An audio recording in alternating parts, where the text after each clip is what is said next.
Talking back to the Middle East, I feel like this is kind of what you live for, right? Things, some challenges that people think, well, there's no way he should be trying that. I feel like when you get a phone call that offers you that challenge, you just can't wait for it. Oh, yeah, that's very loud. Yeah, for sure. Again, it's opportunities, you know what I mean? It's opportunities to be great, right? So a lot of people, there is a lot of risk, but, you know, as they say, high risk, high reward. You know, that's how I look at it. So, and that's why I've been busting my ass for the last 12 years, you know, 11 or 12 years, however long it was. You know, literally so I can be that guy that can do things like this and do some history-making type of stuff and, you know, really have a legacy that people will be talking about for a very long time. There are people who are almost already trying to set the narrative that you have nothing to lose, you can come in here and be the hero. But I've heard you say multiple times that no, if I don't get this done, I lose an opportunity at this rematch, like that lightweight title. So do you feel that you're just rolling the dice here to prove that I can make these things and I can pull them off? Yeah, for sure. This whole nothing to lose type thing is silly. Like, I mean, don't get me wrong, there's still a lot of pressure on Islam, and I understand that. But I mean, I have to take this rematch that I want so bad, this lightweight title. You know, we talk about legacy. You know, this. If I was to lose, my legacy takes a big hit. I don't get another shot at him. I don't get another shot probably at the lightweight title. You know what I mean? Like, how much longer do I have? You know, we don't know these things. So there's definitely still a lot to lose for me. I think you know, he takes a big hit with a loss to his legacy, losing to someone who is obviously the featherweight champ, a division below, coming in on 12 days' notice.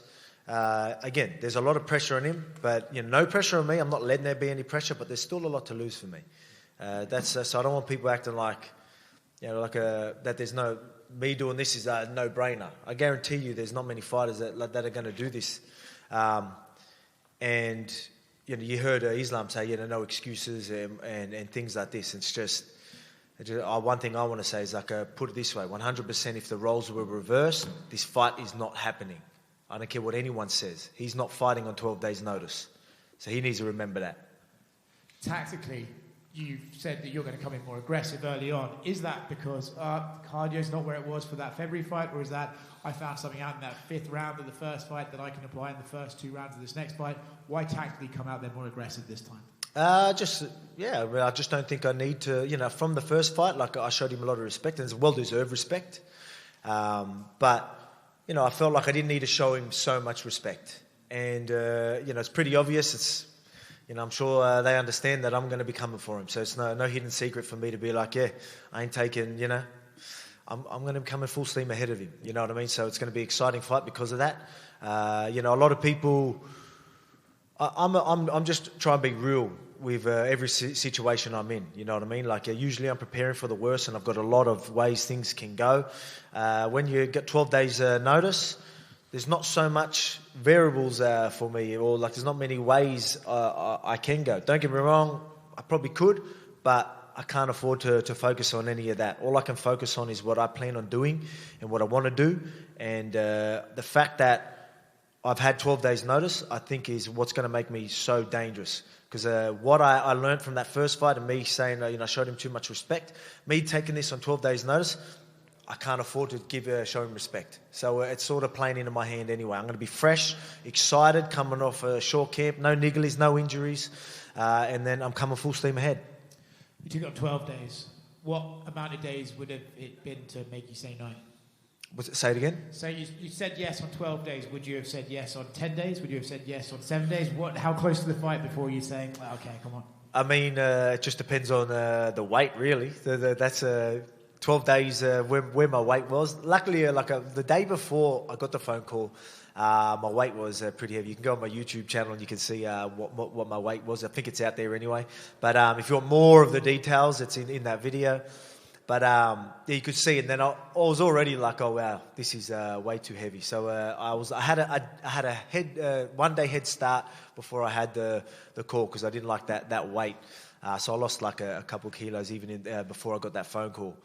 But you know, if I was to do that on 6 days notice or whatever it is, if I could make weight, I'll do it. But yeah, you got to see if you can make the weight though, right? Last thing I want to do is come here and not make weight. But yeah. Yeah, speaking of make weight, I think you may have made weight for every featherweight and lightweight Okay, title. so yes, I did want to touch on this. So a lot of people want to talk about, can I keep two divisions busy?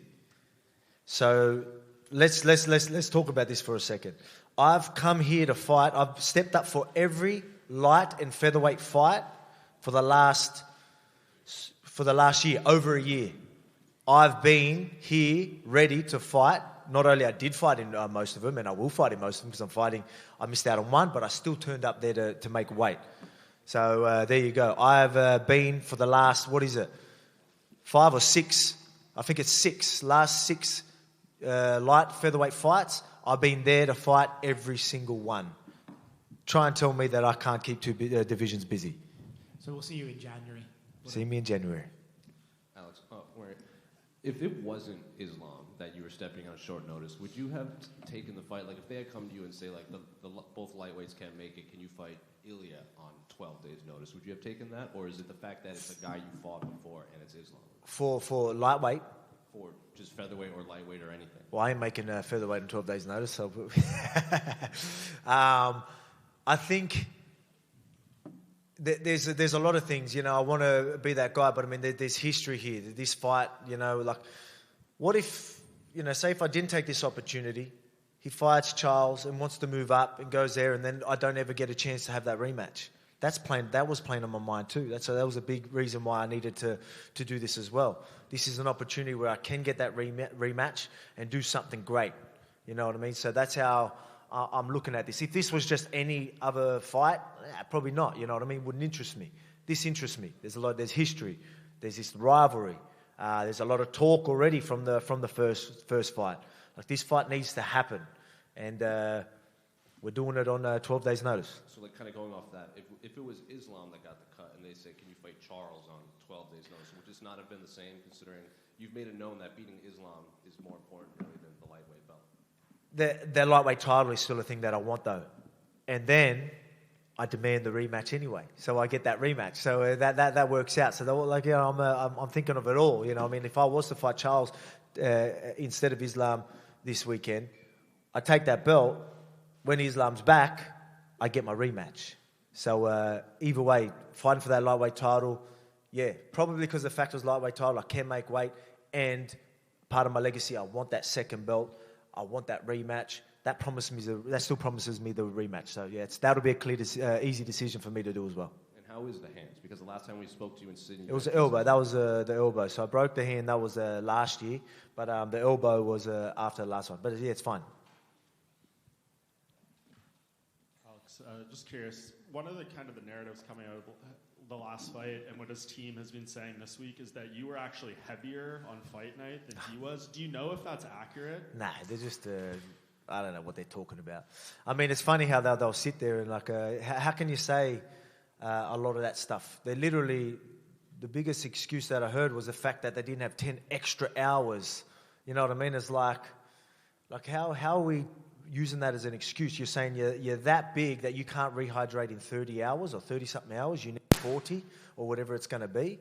Like, it's not a real good excuse, to be quite honest. And me saying that I was heavy, no, I went in there, I think I wanted to be in there about 76, 77. You know what I mean? Yeah, so that's, I'm pretty sure what I went, that's kilograms. So yeah, that's about close to 170. But yeah, I mean, you can say what you want. There's putting on actual weight. Like, I put on 10 kilos in featherweight or whatever it is, 8 kilos, whatever it is in featherweight. But that's filling out my muscle. And then there's filling out fat and stuff at lightweight. That's, you know, like, obviously is a big difference. They can use that, but I mean, that's just, yeah, that's pretty much, that is false. And that's, yeah, besides the whole point. Yeah, and one of the things Michael Bisping famously said when he pulled off that very short notice upset of Luke Rockhold, which was also a rematch, was that the fact that it was so short, it didn't allow him to overthink the fight, and it didn't allow him to overtrain because he goes so hard. Are you feeling some of that coming in? 100%. It's short notice. I can't. Oh no! Oh man! You know, I should have done this. You know what I mean? I can't do any of that. So I'm good at, like, obviously I'll always prepare how I should, but I can accept situations and adjust and move on. All right, I can't get this 12-week camp, but what I can do is take advantage of me being fresh, take advantage of this mindset of me being, not fresh, obviously, physically and mentally, right? I don't have this whole, pressure of camp and, killing myself for the last 8 to 12 weeks. And I get to go in there and be excited and be dangerous, you know what I mean? And I know I need to focus on them. I can't focus on all the other stuff. There's pros and cons. I can't afford to focus on the cons. That's done. Accepted. Move on. What I can do. There's still a lot of pros there, and I'm going to take full advantage of it. And you told Fari last night that a fight with Justin Gaethje sounds nice after this, maybe a trilogy. There's been some kind of rumors out there that the UFC is maybe waiting on the result of this fight, and say you can't go in January or you plan on something else, that maybe they would do like an interim title with Ilya and Max. What would you make if that was kind of the direction that went? Look, I mean, I need to have that's why I wanted to make a point of this whole, I can keep two divisions busy. That was a goal of mine. I've been saying it for a while. I want to do that. I understand what they want to do. They're like, come on, we don't want to hold two divisions. I think I'm proving that I wouldn't. But, obviously I want to do January. I want to go out here, I want to be double champ, and I want to keep two divisions busy. I don't know when Gaethje's looking to get back in there. But, obviously there's a lot of exciting fights at lightweight. We'll see what happens. But, I mean, I do, want to keep two divisions busy. That is something that I want to do. I don't think we've had many people do that. That's obviously a difficult thing to do, but I think that can add a lot to my legacy as well. So that's something I definitely want to do. What is the secret to this activity, to keeping healthy, to keeping mentally fresh? How are you doing this? I'm just a professional. I have been for the last 12 years, and I've got full confidence, and I'm comfortable with who I am and what I've done for them years to understand that.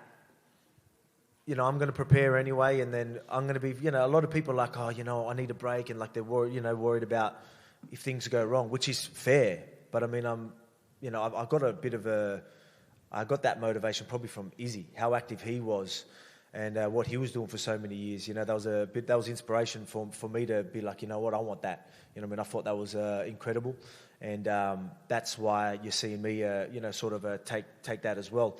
And then now, I'm just trying to add on. I feel like I thrive off it. I thrive from being active and doing things that not everyone will do. And then even situations like this, I feel like you just keep adding on to that legacy and who you are, and my mindset, mentality. It just shows you what I'm all about, and I'm comfortable and happy with that, and ready for all challenges that come my way. Yeah, and you mentioned, and I literally thrive off it. You literally couldn't keep the smile on my face. The day after, as soon as I got that call, all week, I was so excited. Everyone in the gym, everyone was excited. I don't know. So it's like everyone just knows, all right. Obviously everyone knows that Islam's no easy fight, but they just know if anyone can do it, it's me. And everyone's excited, and everyone was just pumped up and ready for it. So it's been nothing but positive vibes from myself and my team, and can't wait to go out there and make history. And you mentioned kind of the comparison to Izzy. You see him now, though, and he's saying he needs a long break. Yep. Is it maybe unfair to compare it in that sense, considering he had 100 kickboxing fights? And he was, what did I say, 11 title fights since 2019? That's nuts.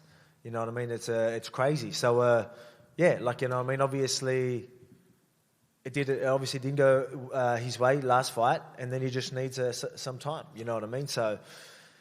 But and that's fair, you know what I mean. There's going to be times that's going to happen. He's done already incredible things anyway. If he was to retire, he's retiring as one of the greats anyway. So I've got nothing but love for Izzy, and whatever he chooses to do, I'll support it. And just last thing for me, are you aware of the rumor of the EA Sports UFC cover curse? And what do you make of this whole thing? I love debunking all that shit, to be honest. Wasn't there the 35-year-old thing as well? I love it. They get, I remember even they said it for my Aldo fight about the haircut on Embedded or something like that. And so I debunked that ages ago. I think I've debunked a few things and ready to debunk a few more. I hope people keep pushing that, he broke the UFC cover curse. It's like, man. Alex, That makes a big deal, but I mean, people want to act like it. I swear, well, let's add that to their legacy. I'll beat the UFC cover curse. Well, John Bernard from KO Sports. You've spoken all week about how important this fight is to your legacy. If you do go on and win this rematch, do you think this solidifies you as not only the best UFC fighter Australian, but one of the best Australian athletes across all codes? That's not up to me. You know what I mean? I'm obviously in a massive sport and doing some great things, and I plan on doing more great things and breaking records, and solidify myself as a great, as a legend of the sport. And I guess the rest is just up to everyone else. You know what I mean? Like, so it's I'm just going to keep doing what I'm doing. Now, you said you want to debunk the UFC curse. If Drizzy Drake, the rap artist, wants to place a bet on you, you're looking to debunk. I debunked that last fight. Yeah, there you He bet on me against Jair Rodriguez. There you go. Yeah, so another one I debunked. I love it. Ticking it off the list. And what? Mate, I'm going to end up focusing on all these. Like, you know what I mean? Like, it's like all of it. I'm going to channel all my energy. Is like going, oh yeah, they're saying they've never done this. All right, fuck it, fuck the belts. I'm going to this one to break this, debunk this one. No one's been a no one's done all three. But I mean, fucking hell, that's going to keep me real busy, isn't it? Last one. There also has been talk of Islam and his current state at the moment. He looks fairly depleted, even just walking through and doing all his media duties. Have you had any interaction with him in the lead up to the fight? And did you have any opinion on his state at the moment? No, I think I seen him a little bit yesterday. He didn't look too happy, but that's expected. I'm usually, even when I'm doing the decent weight cuts, I'm usually pretty, upbeat and pretty happy going through the process. But some people just hate it and just want to get it over and done with. But I don't take any of that in. Like, I'm sure he's like that every fight week. You can't sit there and be like, oh, weakness. You know what I mean? But I plan on that pressure I'm going to bring and everything. Like I said, this big weight cut that they do, he's got a lot of time to rehydrate. But again, he remembers what happened last time. So actually, one thing I did, because yesterday, I don't know if he was trying to mean mug me, like he was looking and like sort of trying to give me evils or something like that. I don't know what he was trying to do, but which is going to be pretty hard because, I mean, let's remember how we left that fight. I was like, oh, mate, you're not going to intimidate me. It's like I had you like, trying to do whatever you can to say, for the, save your life. You know what I mean? I remember punching your head through the canvas. So to intimidate me is going to be pretty difficult. So I don't know what he was doing there. Maybe he was just sussing me out. I don't know. But maybe just didn't realise I was there. I don't know. But I wasn't intimidated. Hey, Alex. Do us Aussie proud. Yeah. Hey, Alex, back here. Hey. G'day. Welcome to Abu Dhabi. Yeah, thank you. A lot has been made about this being a short notice fight. Now, the question for you is, Charles Oliveira was quite vocal about not wanting to come here and not wanting to fight in Abu Dhabi for whatever reason. Was there any part of you deep down inside that kind of knew that this might be coming? I mean, I'd love to tell you that I did do that because that's probably something I would usually do, I guess. But I mean, I was doing whatever I can to try and fight later in this year. And so I literally thought I was fighting in January. So luckily, I'll do my head in if I don't train. So I'm always training. But I'll be honest, I didn't expect to get the phone call. But that doesn't. I'm glad I didn't expect it because I think that still puts pressure. I still think that's, like I said, I'm coming in fresh. Fresh mentally and physically because I didn't even think of this. You know what I mean? So I think that's an advantage for me. So I'm sort of glad if it's going to come on 12 days' notice, I'm glad I wasn't constantly thinking about it because I wouldn't be able to fully commit anyway. So the way it's planned out adds to the story and makes me more dangerous. So I'm sort of glad that I didn't expect this fight to come up. Well, we're very happy to have you here at Abu Dhabi. One more question, Volk. Coach Craig Jones in the lead up to this said, Sambo isn't a real sport. How do you feel about that? Craig says a lot of things, man. Look, that's just Craig. I don't know. I'm sure people understand how Craig is. If they get offended, they definitely don't know what he's all about. But watch videos, and then you will understand Craig Jones. Thanks for your time and good luck, champ. No worries. Cheers. Alex, question at the back over here.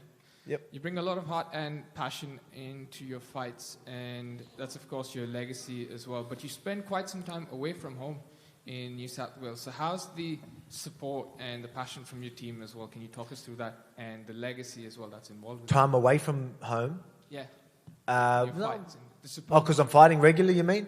No, the support that you get from your team. Okay, yep. Yeah. Well, the support's incredible. Yeah, obviously I'm I don't know the question. Like, sorry, you're saying I'm away from home a lot? Is that what? Yeah, whilst you're away. Okay, you yes. spend time away because Australia is quite a far distance. So when you're out and about for your fights, the support. Okay, yes, okay, yep. Yeah. So yeah, obviously, the support's been incredible forever. You know what I mean? In Australia, especially down in the Gong, everyone's always been great. But I mean, this whole situation on 12 days' notice shows you the team and the support I have. I've been pretty vocal about it, like how everyone literally just changed all their plans, literally hours after I got the phone call to be there to help me in camp, or to be overseas, get me ready in the few days that we had, and not only that, to be over here at Abu Dhabi, spending a whole 10 days or whatever it's going to end up being away from their family. Just to to help me out, when you got physios, strength and conditioning coaches, you got dietitians, and then obviously your training partners and coaches, and everyone literally just dropped what they were doing. And not only did they do that, have been nothing but positive, and it's been a joy. It really has. And I think I'm glad they were like that. There's no stress in the camp, which is going to make this more exciting and make me more dangerous. So I've got a great team around me. Very thankful. A couple of the Australian athletes across different sport, whether it's Nick Kyrgios in tennis or a couple of the cricketers that come out here, they talk about the distance, being away from home, and how that mentally sort of affects them, maybe not being able to see the family or whatever. Okay, is that something that you feel as well? No, not really. Like, I've got a job to do. This is a part of the process. Like I said earlier, no matter what situation I'm accepting, I'm going to make it work. I try not to. I hate being away from my family, but if I have to for a fight, that's it. It's done. I have to accept it, move on, and focus what's at hand. I'm able to do that. You know what I mean? Even when it comes to injuries and things like that, sometimes you get an injury and you start stressing. Oh no! Like, what if something's bad? And then you hear it is broken. Yeah, you have broke your big toe. It's like, all right, accept it. Boom, move on. But now I've got a clear path. I was stressing more before I knew it was broken. Then I find out, the worst possible news, and now it's so much easier for me to accept and be like, okay, no more pressure. That's happened. All right, now we've got to do this. I can accept these things and move forward. I think that's just a part of my mentality, my mindset, and that really helps me be able to do what I do, especially in this crazy roller coaster of a sport, and MMA and UFC, and my crazy, wild career as well, and doing crazy shit like this, lucky I have that type of mindset. And just a final question from me for the fans that are coming to Etihad Arena to see your fight, this passion that you bring, this energy, do you sort of credit that to your upbringing as well and the struggles when you went through in your childhood? Is that something you credit as well? I mean, there's a experience through everything, man, experiences through everything in life, right? Get you ready. I wouldn't be the man I am without this career, without without how I was brought up, and all them life experiences made me who I am. So and I'm very proud of that, and I wouldn't change a thing. That's one thing that a lot of people do ask me is what's one of your greatest accomplishments? And I'm have my fair share of accomplishments, but one of my greatest accomplishments is the fact that I was able to be myself through the whole process. And I'm very, very proud of that. Very proud of my experience, my upbringing, how I was raised, and I hope I set a good example for a lot of people out there. Alex, hello. Have you contacted Charles Oliveira after he out from fight? Sorry, what was that? Sorry. Have you contacted with Charles Oliveira? Have I contacted Charles? Well, no. You're probably right. I should probably, No. Just obviously I'm sure he wanted to still be here, and then they made a decision. So you've got to feel bad for the guy. Obviously selfishly, I'm I wouldn't say I'm glad it happened, but selfishly, I'm in this position that I'm thankful for. But I guess I didn't message him. But Charles, if you're watching, obviously sorry, and hopefully you get a shot again. I don't know what to say that. I feel bad for the guy, you know what I mean? Like, you're making me feel bad, you know. Okay. And how many fans from Russian contacted you on social media and they support you or hate speech? Yeah, I've got my fair share of support from a lot of people around the world, actually, to be honest. So, which is pretty cool. But so the support's been incredible, even in Russia. I'm a pretty chill dude. So I don't think too many people hate me. I know they used to, but I think they're starting to grow on me. Obviously, you're going to get a lot of people supporting, Islam and their team and that, which is fine. That's expected. I'm probably going to get booed when I walk out to the octagon, but I'm prepared. I'm ready for that. All good. We'll see what happens. But I mean, the support's been incredible. Thanks. Volk, over here. With Khabib's advices this time around during this fight, do you expect Islam be more dangerous and smart? I mean, I don't want to, I don't want this to be disrespectful, but I mean, that's, you go there, you prepare, you do what you need to do, and you turn up. Someone just being in the corner, there's gonna be a lot of things when things don't go your way. You start looking for things, or what went wrong and all that. I didn't have the extra 10 hours, or my Khabib was in my corner, and if them things are gonna worry you so much, I'm going to take advantage of that Saturday night. If he really thinks like that, he's in for a rough night, because I'm going to give him a lot more other problems to deal with. If he can't deal with things like that, when he's locked in a cage with me and he's thinking about all these little things around him, he's going to be in for a rude shock, especially when I come guns blazing at him. So I think he needs to just accept that I am that tough fight. It wasn't any of these other things, except we prepared well and we know what you do well. And we know how to counter those things. So expect a hard fight, turn up, because even though I had 12 days, I'm still going to turn up. I'm going to bring a fight. So, again, he did tweet saying that don't have excuses, where I felt like he had more excuses when he got his hand raised, I think. But, look, he's a great fighter. He doesn't need to rely on all these other things. They do a good thing. That's why having guys like Khabib around him and Javier Mendez and the team they have, they prepare him very well, and that's why Islam's going to be dangerous. Yeah, having Khabib there, through camp and all that, the preparation they gave Islam is why he'll be dangerous. But if Khabib wasn't in the corner, I don't think that changes much, to be quite honest. Because we all remember Dan Hooker fight and Khabib's advice. That's why I asked. Okay, yeah. No, that's okay. It's all good. No, I understand, a lot of people, but I mean, we are fighters. Having a good team around you is great, but that's why preparation's very good. You do want guys in your corner, obviously, to help you make some right decisions. But I mean, he had a lot of other problems in there, rather than just, he could have done this instead of that. I think it would be more than just that little bit of advice, because again, we prepared very well. We've got a good team around us, and they prepare us. So it's a preparation that our coaches and teammates and that do, that really get us ready for these fights. And all year round, again, having the right training partners, the right coaches bringing you up the way that they want you to, that's what you carry in there. At the end of the day, the corner is going to help. But I mean, if I haven't been the guy I have for the last 12 years, you can have the best corner. There's a good chance things are going to go wrong, you know what I mean? If you aren't properly prepared. But luckily, I have the right team around me and the right coaches that have been keeping me prepared and on sharp and, understanding the game for the last 12 years. So that's what I'm thankful for. Thank you. Yeah, cheers.